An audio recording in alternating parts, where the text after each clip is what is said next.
हम आते हैं अपने मैथ्स के 1 के लॉजिक चैप्टर पे, मैथमेटिकल लॉजिक।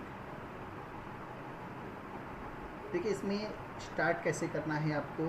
चैप्टर जो आपका है ये लॉजिक है, तो वर्ड से आपको मालूम पड़ रहा है लॉजिक मतलब कि आपको जो सेंटेंस दिखेंगे वो लॉजिकली सही भी हो सकते हैं और गलत भी हो सकते हैं। तो आपको अच्छे तरीके से जो इंग्लिश का थोड़ा सा सेंटेंस जो चीज़ें हैं, सेंटेंस पार्ट है, वो अच्छे से आपको मालूम होना चाहिए। हम स्टार्ट करते हैं अपना। सबसे पहले देखिए यहाँ पे लिखा हुआ है स्टेटमेंट्स, ठीक है, इसको पढ़ते हैं। अ statement is a declarative sentence. Declarative का मतलब होता है जो बोला जा रहा है वो सही है, ठीक है। विच इज आइदर ट्रू, या तो वो सही भी हो सकता है। सही, डिक्लेरेटिव सही का बोलने का मतलब कन्फर्मेशन, कन्फर्म बातें हैं, या तो वो बात सही हो सकती है या तो गलत हो सकती है। बट नॉट बोथ साइमल्टेनियसली, एक साथ दोनों बातें नहीं हो सकती। तो स्टेटमेंट में जो चीज़ें बोली जाएंगी या तो सामने से जो बोला गया है वो चीज़ सही हो सकती है या तो गलत, या तो ट्रू या तो false. Statement are denoted by letter like PQR, ऐसा दिखा सकते हैं हम। जब भी सेंटेंस की बातें करेंगे तो P डिनोट करेंगे, या तो QR, ST, UV जो भी है अल्फ़ाबेटिकल, इस तरीके से आप दिखा सकते हैं सामने से लिख करके। आइए मैं बताता हूँ कुछ एग्जाम्पल के थ्रू आपको। यहाँ पे देखिए P और Q ऐसे आपको इंडिकेट किया हुआ रहेगा आपके सेंटेंस में। P, देखो 5 इज अ प्राइम नंबर, ये तो आपको मालूम है 5 प्राइम नंबर है। यह सेंटेंस आपका सही है, ट्रू है, ठीक है। तो ये भी आपका स्टेटमेंट है, okay. Q, the sun rises in the west, क्या सन वेस्ट में राइज करता है? नहीं, ये स्टेटमेंट आपका फॉल्स है। बट दो के दोनों क्या है आपके लिए? स्टेटमेंट हैं। फोकस क्या करना है? स्टेटमेंट के ऊपर आपको फोकस करना है। यह स्टेटमेंट है, या तो स्टेटमेंट ट्रू हो सकता है या तो फॉल्स हो सकता है, ठीक है। इस पर फोकस करना है। मैं फिर से एक बार रिपीट करूँगा, ऊपर का जो आपका डिफिनीशन है फिर से पढ़कर। अ statement is a declarative sentence, ठीक है, बोल दिया गया है जो सेंटेंस आपका, विच इज आइदर ट्रू या तो फॉल्स, मतलब जो डिक्लेयर किया गया सेंटेंस या तो ट्रू हो सकता है या तो फॉल्स हो सकता है, बट दोनों एक साथ नहीं हो सकता है कि फॉल्स भी हो और ट्रू भी हो। और उसको हम किससे डिनोट करेंगे? P, Q और R से, ऐसे दिखाया जाएगा। P लिखा रहेगा, फिर आपको यहाँ पे स्टेटमेंट लिखा रहेगा। 5 is a prime number, Q the sun rises in the west. तो एक देखिए P आपका क्या है? ट्रू स्टेटमेंट है, और Q क्या है आपका? फॉल्स स्टेटमेंट है, ठीक है। आगे बढ़ते हैं। ट्रूथ वैल्यू ऑफ स्टेटमेंट, ठीक है। यहाँ पे आपको हम ये देखेंगे कि स्टेटमेंट्स ट्रू है या फॉल्स है, उसे कैसे दर्शाएंगे, किस तरीके से डिनोट करेंगे। अ स्टेटमेंट इज आइदर ट्रू और फॉल्स, ये तो आपने अभी देखा, मैंने आपको बताया। स्टेटमेंट या तो ट्रू हो सकता है या तो फॉल्स हो सकता है। The truth value of true, अगर जो आपका ट्रूथ वैल्यू अगर ट्रू है तो उसे हम डिनोट करेंगे T से, ठीक है। Truth value of true statement को हम लोग डिनोट करेंगे T से, T फॉर ट्रू। और अगर फॉल्स वैल्यू है, स्टेटमेंट आपका फॉल्स से गलत है, तो उसे हम किसे दिखाएंगे? F से, मतलब फॉल्स, ठीक है। अगर आपका स्टेटमेंट सही है तो उसे आप T से डिनोट करेंगे। अगर आपका स्टेटमेंट फॉल्स है तो उसको आप किसे डिनोट करेंगे? F से, ठीक है। कुछ एग्जाम्पल करते हैं हम यहाँ पे। आइए देखते हैं एग्जाम्पल में। P का 9 इज ए प्राइम नंबर, तो आपको मालूम है 9 प्राइम नंबर नहीं है, ऑड नंबर है, ठीक है। तो इसके लिए आंसर कैसे लिखेंगे? देखिए इसका, तो यहाँ लिखना है आपको the truth value of statement is, तो यह जो आपका स्टेटमेंट है इसके ट्रूथ वैल्यू, इसकी सही वैल्यू क्या होगी आपकी? यह स्टेटमेंट आपका रॉन्ग है, इसके लिए क्या रहेगा यहाँ पे? F, ठीक है। फिर से रिपीट कर रहे हैं एक बार। देखिए P का 9 is a prime number, okay. तो the truth value of statement is, ये जो आपका स्टेटमेंट है यह सही नहीं है, इसके लिए क्या आएगा यहाँ पे? F, ठीक है। आइए अगला देखते हैं।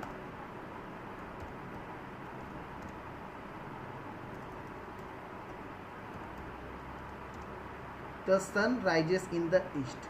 तो ये आपका स्टेटमेंट सही है, ठीक है। तो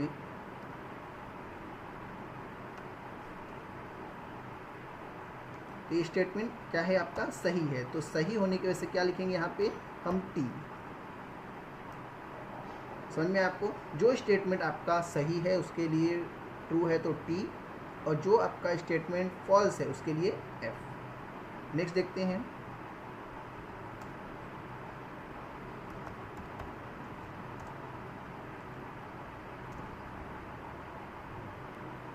the sum of two odd number is odd. दो आपके ऑड नंबर को जब ऐड करेंगे तो वह ऑड होगा। तो ये तो गलत है। मान लीजिए दो मैं ऑड नंबर लेता हूँ, 11 एंड 13। आप जब दो ऑड नंबर को जब ऐड करते हैं तो हमेशा इवन नंबर ही आता है। तो मतलब ये आपका स्टेटमेंट गलत है। तो इसके लिए आंसर क्या आएगा यहाँ पे, फॉल्स। ठीक है, इस तरीके से आपको ट्रूथ वैल्यू के स्टेटमेंट को इस तरीके से आपको आंसर देना है। ठीक है, आगे आते हैं। कुछ डाउट है तो आप पूछ सकते हैं बाद में। देखिए कुछ नोट है। नोट में क्या दिया हुआ है, interrogative, exclamatory, imperative, command, order, request, suggestion और नॉट स्टेटमेंट। ये सारे के सारे जो सेंटेंस होंगे उसको स्टेटमेंट नहीं हम बोलते हैं। ठीक है, मैं फिर से रिपीट कर रहा हूँ। जो भी सेंटेंस इंट्रोगेटिव होगा, सेंटेंस बोल रहा हूँ, जो ये सेंटेंस के पार्ट्स हैं, टाइप्स हैं, आपने इंग्लिश में पढ़ा हुआ है। Interrogative, exclamatory, imperative, command, order, request, suggestion, इस सब कोई भी ऐसा सेंटेंस आता है वह स्टेटमेंट नहीं होगा। ठीक है, मैं कुछ एग्जांपल आपको दे रहा हूँ यहाँ पर। आइए देखते हैं कुछ एग्जांपल। देखिए, मे गॉड ब्लेस यू। देखिए यहाँ पे एक एक्सक्लेमेटरी का साइन है। ओके, तो यह आपका सेंटेंस, हाँ मैं वर्ड पे ध्यान रखिएगा, यह आपका सेंटेंस स्टेटमेंट नहीं है। Why are you so happy. देखो यहाँ पे फिर से देखिए क्वेश्चन मार्क, मतलब इंट्रोगेटिव, तो यह भी आपका स्टेटमेंट नहीं है। Don't ever touch my phone. देखिए यहाँ पे आपको क्या बोला जा रहा है, एक तरीके से ऑर्डर, इम्परेटिव सेंटेंस, वार्निंग दी जा रही, यह भी आपका स्टेटमेंट नहीं है। प्लीज़ ओपन द डोर, ठीक है, रिक्वेस्ट किया जा रहा है। तो ये सब जो भी इस तरीके के सेंटेंस के जो पार्ट होते हैं, सेंटेंस के पार्ट, हाँ, interrogative, exclamatory, imperative, command, order, request, suggestion, ये सारे के सारे आपके स्टेटमेंट में नहीं आते हैं। मैंने कुछ एग्जांपल आपको दे दिए हैं इसके लिए। अब नेक्स्ट देखते हैं open sentence. An open sentence is a sentence whose truth can vary according to some condition which are not stated in the sentence। देखिए ओपन सेंटेंस को भी हमें सेंटेंस नहीं मानना है। ठीक है, ओपन सेंटेंस भी आपका सेंटेंस नहीं होगा। ठीक है, उसके एग्जाम्पल भी देख लेते हैं कैसे आपको मालूम होगा। मैं फिर से एक बार रिपीट करूँगा। ओपन सेंटेंस कैसा होता है कि कंडीशन के ऊपर डिपेंड करता है कि वह सही है या रॉन्ग है। ठीक है, ओपन सेंटेंस कंडीशन पे डिपेंड करता है। मैं एग्जांपल देता हूं तो आपको समझ में आ जाएगा। देखिए मैंने दो एग्जांपल दिए हैं। First, x + 4 = 8। ठीक है, अब यहाँ पे ये जो है ओपन सेंटेंस है। कैसे ओपन सेंटेंस है, क्योंकि x की वैल्यू हम फिक्स नहीं बता सकते हैं कि वह 8 हो सकती है। अगर मान लीजिए x की वैल्यू मैंने 1 लिया तो 1 + 4 कितना हो जाएगा, 5। तो वो तो 8 नहीं हो सकता है। अगर मैंने 2 लिया तो 6 हो जाएगा, 3 लिया तो 7। x की वैल्यू डिपेंड करिए, यह कंडीशन है। अगर x की वैल्यू 4 होगी तभी ये 8 होने वाला है, अदरवाइज सारे के सारे नंबर के ऊपर यह सेंटेंस क्या हो जाएगा, रॉन्ग। मतलब यहाँ पे कंडीशन है 8 होने के लिए। जहाँ पे कंडीशन होता है सेंटेंस को सही करने के लिए, वह आपका क्या है, ओपन सेंटेंस है। दूसरा देखते हैं, Italian food is very tasty. ठीक है, अब ज़रूरी नहीं है सबको इटालियन फूड पसंद है, यह तो डिपेंड करता है पर्सन टू पर्सन। किसी को इटालियन फूड बहुत ही टेस्टी लगता है, किसी को इटालियन फूड पसंद ही नहीं है। तो यह भी कंडीशन है कि सभी के लिए नहीं, किसी के ऊपर डिपेंड करता है। एक और मैं सेंटेंस लिख रहा हूँ,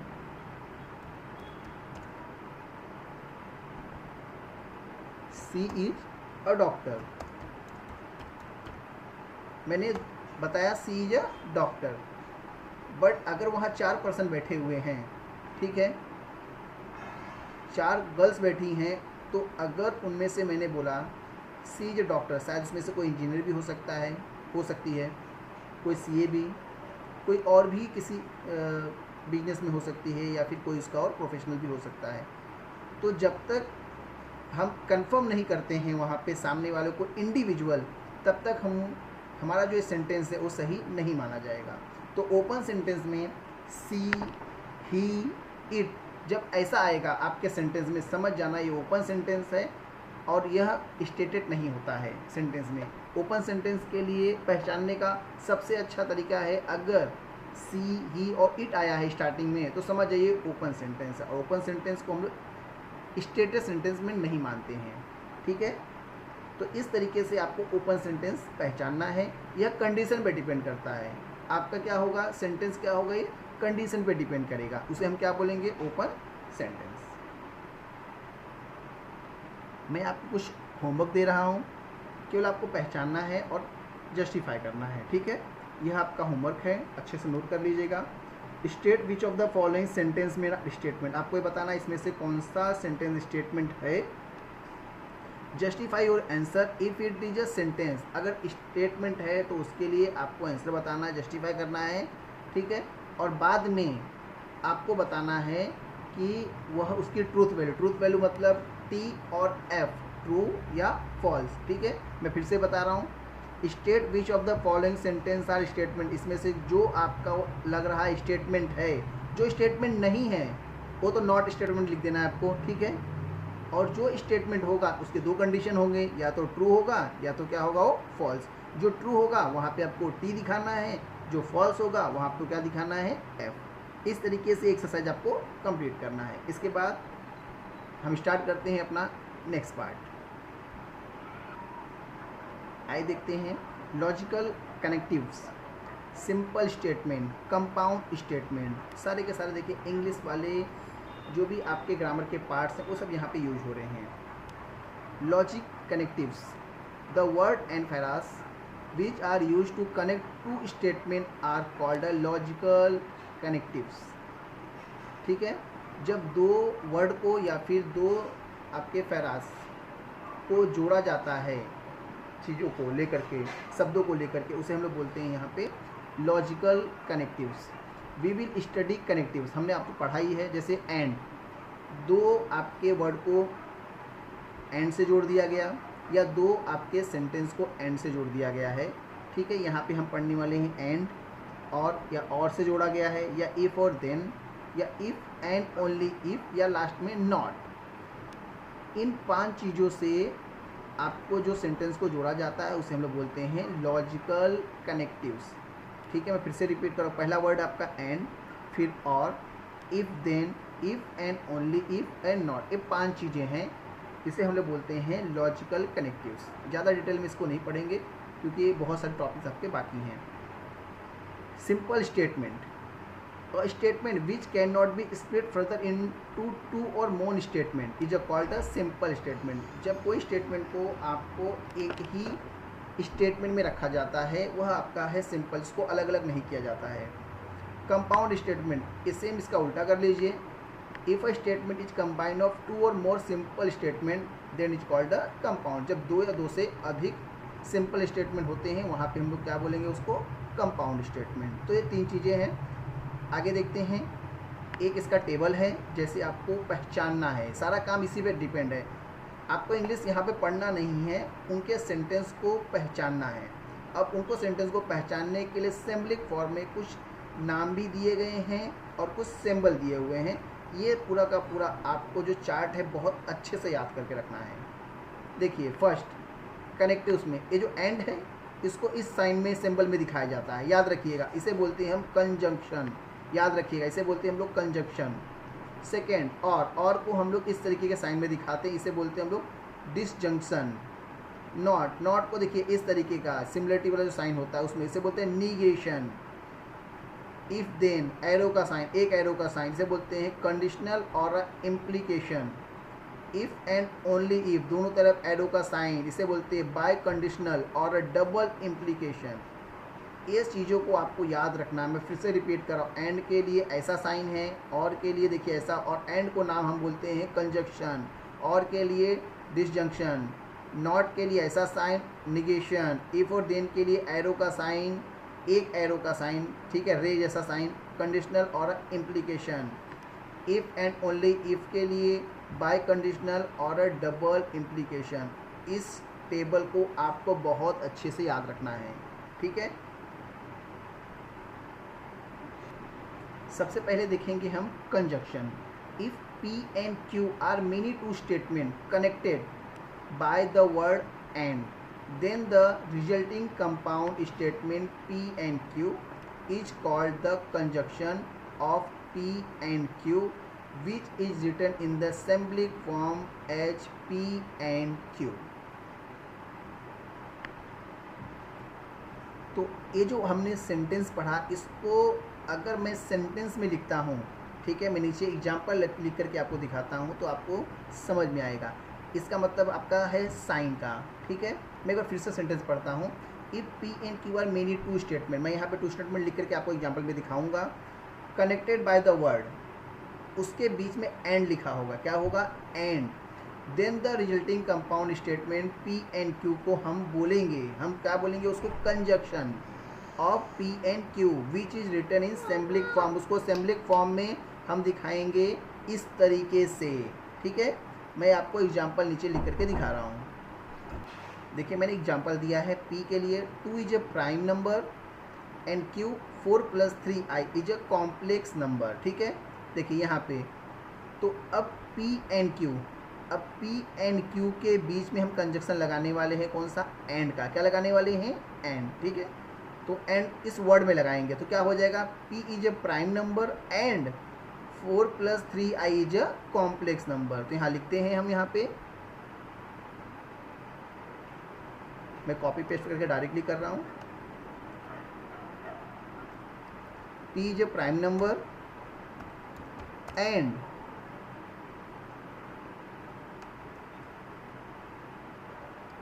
4 + 3 इज अ कॉम्प्लेक्स नंबर। देखिए आपका दो P एंड Q स्टेटमेंट को हमने ज्वाइन कर दिया, किसके साथ में, एंड के साथ में। इसको मैं सिंबलिक फॉर्म में कैसे लिखूंगा, देखो सिंबलिक फॉर्म, इस पूरे सेंटेंस को हम क्या बोलते हैं, देखिए इस पूरे सेंटेंस को हम क्या बोलते हैं, यहाँ तक को ऊपर क्या लिखा है, P, तो यहाँ पे क्या लिखूंगा मैं, P, ठीक है। और एंड के लिए आपको साइन ऐसा होता है, ठीक है। तो इस साइन को हम लिखेंगे यहाँ पे, तो यहाँ पे साइन आ जाएगा आपका एंड का, ओके। अब उसके बाद एंड का साइन आ गया। अब 4 + 3i कॉम्प्लेक्स नंबर के लिए क्या लिखेंगे हमें, देखिए Q, तो हो गया आपका Q। इस तरीके से हम यहाँ पे दिखाएंगे। तो यह सेंटेंस, दो सेंटेंस के बीच में हमने एंड लगाया तो क्या बन गया था, मैं फिर से रिपीट कर रहा हूँ। P आपका था 2 इज ए प्राइम नंबर और Q क्या है, 4 + 3i is a complex number. इसके बीच में हमें एंड लगाना था, तो 2 is prime number and 4 + 3i is a complex number. तो 2 से लेकर के नंबर के बीच को हम लोग P से डिनोट करते हैं, तो P लिख देंगे। एंड के लिए ए वाला साइन आपका लग रहा है तो इसको लिखेंगे, और इस पूरे पीछे के सेंटेंस को हम लोग किससे, यहाँ पे हमारा Q है तो Q। इस तरीके से हम सिंबलिक फॉर्म में लिख देंगे। अगर आपको पढ़ना है सिंबलिक फॉर्म में तो अब P को पढ़ोगे आप, P को 2 इज ए प्राइम नंबर, फिर इसको बोलोगे एंड, फिर 4 + 3i is a complex number, छोटे फॉर्म में कर दिया हमने, ठीक है। अब एक टेबल होता है, इसका एक टेबल है, इसे हम लोग बोलते हैं ट्रूथ टेबल, इसे आप बोलते हैं ट्रूथ टेबल। यहाँ लिख रहा हूँ मैं इसको, इसे हम बोलते हैं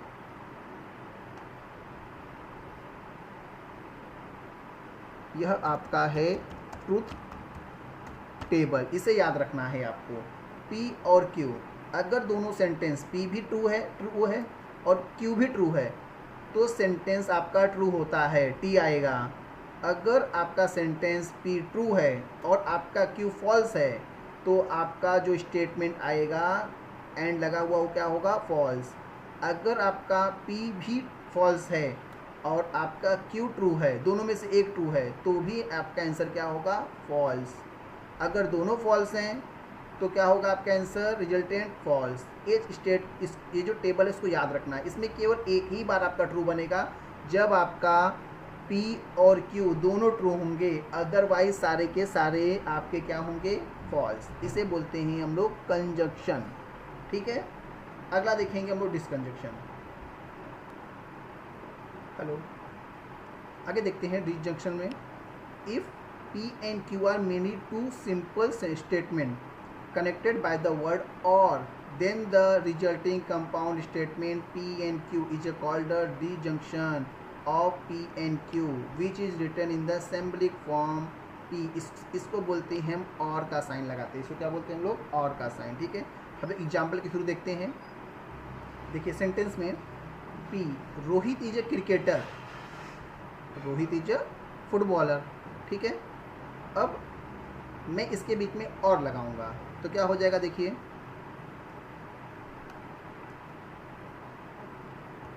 रोहित इज ए क्रिकेटर और फिर से रोहित नहीं लिखकर हम लोग क्या लिखते हैं हमेशा, ही। तो क्या होगा, ही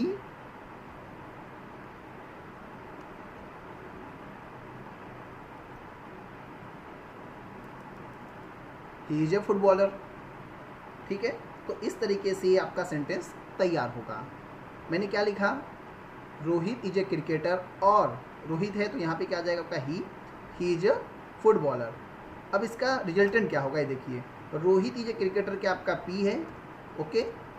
उसके बाद और के लिए कौन सा साइन लगाएंगे, देखिए यहाँ पे हम लोग और के लिए इस तरीके का साइन यूज करते हैं, तो यहाँ पे और के लिए हम यहाँ पे लिखेंगे ए वाला sign. Then he is a footballer, मतलब रोहित इज ए फुटबॉलर, उसके लिए क्या आएगा यहाँ पे Q। तो इस तरीके से हमें सेम्बलिंग फॉर्म में डिसजंक्शन को करना होता है। अब देखते हैं ट्रूथ टेबल। देखिए इसका ट्रूथ टेबल है,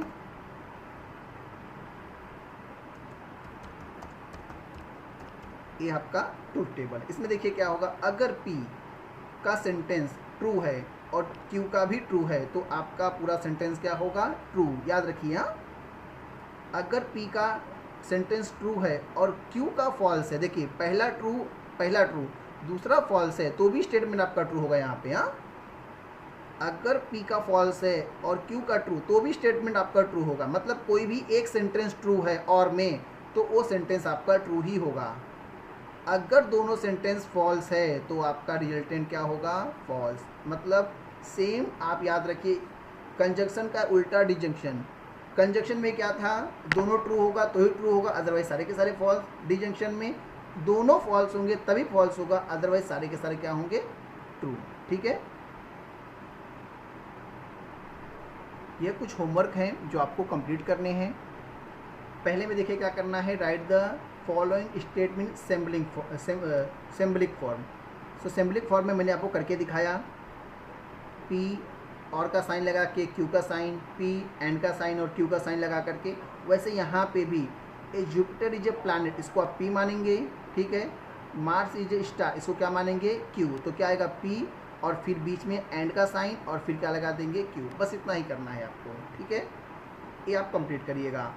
right the truth value of the following statement. यह अगर आपसे होगा तो करिएगा, अदरवाइज मैं इसको आपको सॉल्व नेक्स्ट लेक्चर में करके दूंगा। तो होमवर्क आप आज करके मुझे 12 बजे तक या फिर 1 बजे तक आप फास्ट फॉरवर्ड में भेजिएगा ग्रुप के अंदर में। ठीक है, चलिए बाय।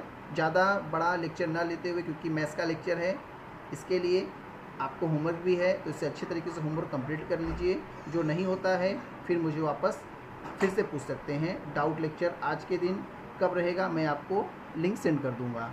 चलिए बाय।